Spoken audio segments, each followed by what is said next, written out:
অস্ট্রেলিয়ার বিপক্ষে সিরিজ জয়ের হাতছানি বাংলাদেশের, 0 রানে 3 উইকেট হারানোর লজ্জার রেকর্ড অস্ট্রেলিয়ার। কিছুক্ষণের অপেক্ষা, শুরু হচ্ছে the greatest show on earth. উদ্বোধনী ম্যাচে মেক্সিকো দক্ষিণ আফ্রিকা লড়াই।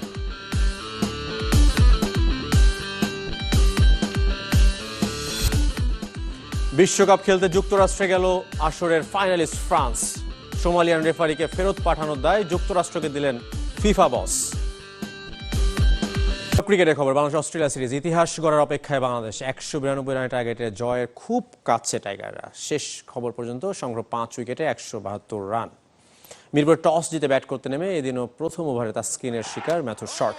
পরের ওভারের প্রথম ও শেষ বলে উইকেট নেন মুস্তাফিজুর রহমান। প্রথমবার 0 রানে 3 উইকেট হারানোর লজ্জার রেকর্ড সঙ্গী হলো অস্ট্রেলিয়ার। তবে ওয়ানডে ইতিহাসে চতুর্থবার। সপ্তম উইকেটে মার্নাস লাবুশেন ও জাভিয়ার বার্টলেটের হাফ সেঞ্চুরিতে প্রতিরোধ গড়ে অজিরা। তাসকিনের জোড়া আঘাতের পর নামে বৃষ্টি। তার আগে 42 ওভারে 127 রান তোলে সফরকারীরা। ডার্কওয়ার্থ লুইস মেথডে 41 ওভারে বাংলাদেশের টার্গেট দ্বারায় 192 রান। 0 রানে ফিরে যান তানজিদ তামিম। এরপর সৌম্য সরকার আর নাজমুল শান্তর ব্যাটে ঘুরে দাঁড়ায় বাংলাদেশ। তবে 86 রানের জুটির পর এই দুজনের বিদায় নিয়মিত বিরতিতে উইকেট হারাতে থাকে টাইগাররা। অস্ট্রেলিয়ার বিপক্ষে টি-20 ও জিম্বাবুয়ের বিপক্ষে টেস্ট দল ঘোষণা করল বিসিবি, যেখানে তাওহিদ হৃদয়কে রাখা হয়েছে জিম্বাবুয়ের বিপক্ষে একমাত্র টেস্টের দলে। লাল বলের ডাক পেয়েছেন অভিষেকের অপেক্ষায় থাকা পেসার রবিউল হকও। ফিরেছেন 2 পেসার হাসান মাহমুদ ও খালেদ আহমেদ। রোডেশিয়ানদের বিপক্ষে 3 পেসার তাসকিন আহমেদ, নাহিদ রানা ও শরীফুল ইসলামকে বিশ্রামে রেখেছে টিম ম্যানেজমেন্ট। বাদ পড়েছেন মেহেদী হাসান মিরাজ। অস্ট্রেলিয়ার বিপক্ষে টি-20 স্কোয়াডে সাইফ হাসানের বদলে সহ অধিনায়কত্ব পেয়েছেন তাওহিদ হৃদয়। এই সিরিজের দলে আছেন নাহিদ রানা। চোটের কারণে বাদ পড়েছেন রিপন মণ্ডল ও তানজিদ হাসান। জায়গা হারিয়েছেন সাইফুদ্দিন। ফিরেছেন মুস্তাফিজুর রহমান ও তাসকিন আহমেদ। ঐতিহাসিক এস্তাদিও আজতেকায় উদ্বোধনী ম্যাচে মুখোমুখি স্বাগতিক মেক্সিকো ও দক্ষিণ আফ্রিকা। 2010 সালের বিশ্বকাপের পর আবারও উদ্বোধনী মঞ্চে মুখোমুখি এই দুই দল। ঘরের মাঠে ফেভারিট গিলবার্তো মোরা ওচোয়ার দল। তবে সমর্থকদের প্রত্যাশার চাপও সামলাতে হবে এল3দের। দক্ষিণ আফ্রিকা ভাগ্য বদলাতে চায় মেক্সিকোকে এগিয়ে রাখলেও 90 মিনিট লড়াই করার প্রতিজ্ঞা বাফানাদের। ম্যাচটি শুরু রাত 1টায়। স্তাদিও আজতেকায় শুরু হচ্ছে 44 দিনব্যাপী মহাযজ্ঞ। যে মাঠ সাক্ষী হয়েছিল পেলে মারাদোনার বিশ্বজয়ের, সেই মাঠেই এবার মেক্সিকো দক্ষিণ আফ্রিকা উদ্বোধনী ম্যাচ। ঘরের মাঠে পরিষ্কারভাবে ফেভারিট এল3 খ্যাত মেক্সিকো। এবার দলটা ট্রাম্প কার্ড হতে পারেন 17 বছর বয়সী ফরওয়ার্ড গিলবার্তো মোরা। ষষ্ঠ বিশ্বকাপ খেলার অপেক্ষায় গোলকিপার গিয়েরমো ওচোয়া। স্বাগতিকদের বড় শক্তি, সমর্থকদের গগন বিদারী চিৎকার। তবে নিজ দেশে সেটা চাপের কারণও হতে পারে। কঠিন চ্যালেঞ্জের মাঝেও রোমাঞ্চিত কোচ হাভিয়ের আগুইরে। ফুটবলে আমার 50 বছরের অভিজ্ঞতায় ঘরের মাঠে বিশ্বকাপ খেলার চেয়ে বড় রোমাঞ্চ কখনো অনুভব করিনি। জীবনে অনেক কিছুর মধ্য দিয়ে গিয়েছি, কিন্তু এটি সত্যি অবিস্মরণীয়। এমন একটা সুযোগ আমরা অবশ্যই কাজে লাগাতে চাই। 2010 আসরের পুনরাবৃত্তি ঘটছে। সেবার উদ্বোধনী ম্যাচে মুখোমুখি হয়েছিল দক্ষিণ আফ্রিকা মেক্সিকো। 1-1 গোলে ড্র করেছিল দুই দল। 16 বছর পর বিশ্বকাপের মূল মঞ্চে ফিরে ইতিহাস বদলাতে চায় দক্ষিণ আফ্রিকা। শারীরিক শক্তিতে আফ্রিকানরা বেশ এগিয়ে থাকলেও মেক্সিকোর কন্ডিশন জয় করার কঠিন চ্যালেঞ্জ বাফানাদের সামনে। এই গ্রুপের সবচেয়ে শক্তিশালী দল মেক্সিকো। এই ম্যাচটি আমাদের জন্য কঠিন হতে যাচ্ছে। তবে আমি নিশ্চিত করে বলতে পারি যে আমার দল সম্পূর্ণ প্রস্তুত। আমরা পুরো 90 মিনিট জুড়েই লড়াই করব। কাগজে কলমে কিংবা পরিসংখ্যানে এগিয়ে মেক্সিকো, তবে আফ্রিকানরা ছেড়ে কথা বলবে না। স্বাগতিকদের চেনা গর্জন নাকি দক্ষিণ আফ্রিকার বাফানা চমক, উত্তর মিলবে মাঠের লড়াইয়ে। বিশ্বকাপ মাঠে গড়াতে মাত্র কয়েক ঘন্টার অপেক্ষা। যখন শেষ মুহূর্তের প্রস্তুতিতে ব্যস্ত মেক্সিকো, তখন দেশটির রাজপথে হারানো স্বজনদের খোঁজে প্রিয়জনদের আর্তনাদ। গত মে পর্যন্ত যে সংখ্যাটি 1,34,000-এর বেশি। তবে পরিস্থিতি নিয়ন্ত্রণে দাবি মেক্সিকান প্রেসিডেন্টের।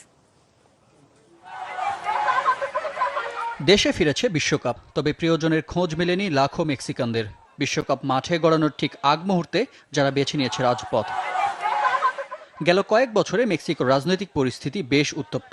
সরকারি বিভিন্ন অভিযানে গ্রেপ্তার হওয়া মানুষের সংখ্যাটাও অনেক বেশি, তবে এর চেয়েও বেশি নিখোঁজ ব্যক্তিদের সংখ্যা। অ্যামনেস্টি ইন্টারন্যাশনালের হিসাব অনুযায়ী যা প্রায় 1,34,460 জন। হাতে প্রিয়জনের ছবি, পোস্টার আর ব্যানার নিয়ে উদ্বোধনীর ভেন্যুর দিকে যাবার চেষ্টা করা আন্দোলনকারীদের পড়তে হয়েছে পুলিশের বাধার মুখে, থামতে হয়েছে সেখানেই। স্টেডিয়াম ঘিরে দাঙ্গা পুলিশের কঠোর নিরাপত্তা বেষ্টনী। সেখানে আন্দোলনরত একদল শিক্ষক, যাদের ব্যানারে লেখা আমরা গোল না ভালো পেনশন চাই। শেষ মুহূর্তের এমন আন্দোলন আর বিশেষ নিরাপত্তা ব্যবস্থা কিছুটা শঙ্কার কারণ হয়েছে দর্শকদের জন্য। তবে মেক্সিকান প্রেসিডেন্টের দাবি ভিন্ন। সবকিছু আমাদের নিয়ন্ত্রণেই আছে। দর্শকদের কিছুটা আগে বের হবার নির্দেশনা দেয়া আছে, তবে তারা ঠিকঠাক স্টেডিয়ামে পৌঁছে যাবে। উদ্বোধনটা দারুণ হবে। আমাদের জাতীয় দলের জন্য শুভকামনা রইল। শঙ্কা আছে, তবে প্রিয় দল নিয়ে দর্শকদের প্রত্যাশা অনেক বেশি। পরিস্থিতি কিছুটা থমথমে, চারপাশে অনেক পুলিশ। আসলে কি হচ্ছে কিছুই বুঝতে পারছি না। এখান থেকে বের হতে আমাদের অনেক সময় লেগেছে। আমাদের আশা মেক্সিকো সেমিতে খেলবে, কারণ আমরা এত দূর কখনোই পৌঁছাতে পারিনি। এদিকে বিশ্বকাপ সামনে রেখে কঠোর নিরাপত্তা নিশ্চিতে ব্যস্ত আটলান্টা পুলিশ। যে শহরে হবে এবারের আসরের গ্রুপ পর্ব, নকআউট ও সেমিফাইনাল সহ 8 ম্যাচ, 1800 অফিসারের সাথে, যেখানে নিরাপত্তার দায়িত্বে থাকবে 500 সিভিলিয়ান। আবার বিশ্বকাপ প্রসঙ্গ। টিএসসিতে এবারও থাকছে বড় পর্দার বিশ্বকাপ উপভোগের সুযোগ, যার পাশেই শুরু হয়েছে ডাকসুর আয়োজনে 3 দিনব্যাপী fan fest. Greatest show on আর্থের উন্মাদনার গা ভাসানোর পাশাপাশি যেখানে পুরস্কার জেতার সুযোগও থাকছে সমর্থকদের জন্য। ঢাকা বিশ্ববিদ্যালয়ের স্বাধীনতা চত্বর যেন এখন একখণ্ড মেক্সিকো সিটি, যার পরতে পরতে বিশ্বকাপের রং আর উন্মাদনা। শিক্ষার্থীদের মাঝে গ্রেটেস্ট শো অন আর্থের আমেজ ছড়িয়ে দিতে এমন বর্ণিল আয়োজন ঢাকা বিশ্ববিদ্যালয় কেন্দ্রীয় ছাত্র সংসদ ডাকসুর। উৎসবে শামিল সাধারণ ফুটবল প্রেমীরাও। এই আয়োজনটা দেখে সত্যি বলতে লাগতেছে যে আমাদের দেশে বিশ্বকাপ হইতাছে।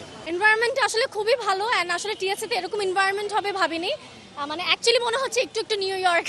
আজকের ইভেন্ট আমি অ্যাটেন্ড করার পরে এখন মানে অ্যাকচুয়ালি আমার ফিল হচ্ছে যে একটা ওয়ার্ল্ড কাপ ফিলিং, কারণ এই পর্যন্ত এরকম ইভেন্ট আমি আগে কখনো দেখি নাই। ফুটবল আনন্দে মাতার পাশাপাশি ফ্যানদের জন্য রাখা হয়েছে বিভিন্ন ইভেন্ট, আছে পুরস্কার জেতার সুযোগও। আমার মনে হয় আমার দলের সাপোর্টার সবচেয়ে বেশি, কারণ আমি এখানে আর্জেন্টিনার। হলুদও আছে, ব্লু তো ব্রাজিলেরও আছে, শুধু আকাশী না, আর্জেন্টিনার না। আমাদের ডিপার্টমেন্টে কমিটি হয়েছে এবং আমি এই কমিটির আর্জেন্টিনা সমর্থক কমিটির দপ্তর সম্পাদক হিসেবে আছি, এবং আমাদের মধ্যে খুব তর্ক বিতর্ক চলছে এবং চলবে। গিফটগুলো পাওয়ার জন্য বিভিন্ন ধরনের খেলা রাখছে, এন্ড এটাতে আমরা পাচ্ছি বা না পাচ্ছি ফান অ্যাক্টিভিটি হচ্ছে, এটা মানে বেশ এক্সাইটিং।